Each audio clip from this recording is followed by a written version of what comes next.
Anggaran dan program pendidikan tetap menjadi prioritas pemerintah dan terus ditingkatkan untuk mendorong kualitas sumber daya manusia.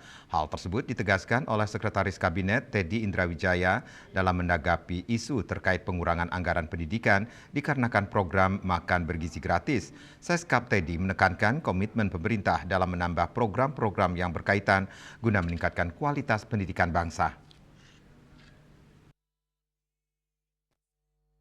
Hal tersebut ditegaskan oleh Sekretaris Kabinet Teddy Indrawijaya dalam menanggapi isu terkait pengurangan pendidikan dikarenakan program makan bergizi gratis. Seskap Teddy menekankan komitmen pemerintah dalam menambah program-program yang berkaitan guna meningkatkan kualitas pendidikan bangsa. Dalam kesempatan tersebut, Seskap Teddy memaparkan upaya pemerintah dalam memperbaiki dan menambah infrastruktur penunjang pendidikan bagi anak-anak bangsa. Dalam hal ini, Seskap Teddy juga menggarisbawahi langkah Presiden Prabowo Subianto dalam membangun sekolah rakyat untuk memberikan kesempatan sekolah bagi anak bangsa. Pemahaman dan narasi yang keliru tentang apa? Jadi kemarin ada sedikit pihak yang menyampaikan bahwa program makan bergizi gratis itu mengurangi program dan anggaran pendidikan sehingga sekolah terbengkalai, kemudian guru-guru tidak diperhatikan. Oke ya. Jadi saya mau jawab itu narasi yang keliru ya. Jadi singkat cerita begini.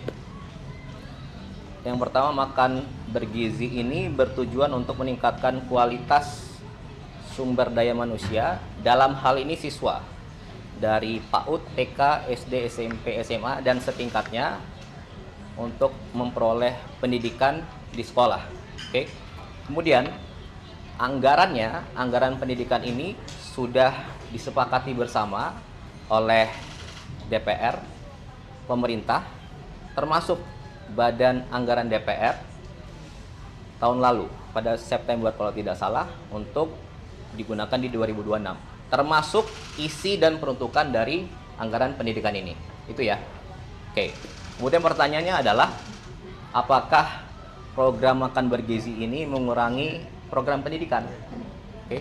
Saya jawab tidak.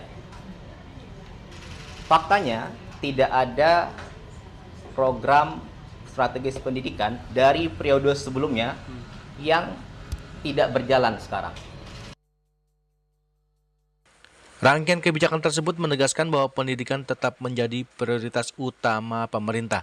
Program MBG hadir bukan sebagai pengganti, melainkan pelengkap untuk memastikan anak-anak Indonesia tumbuh sehat, cerdas, dan siap bersaing di masa depan.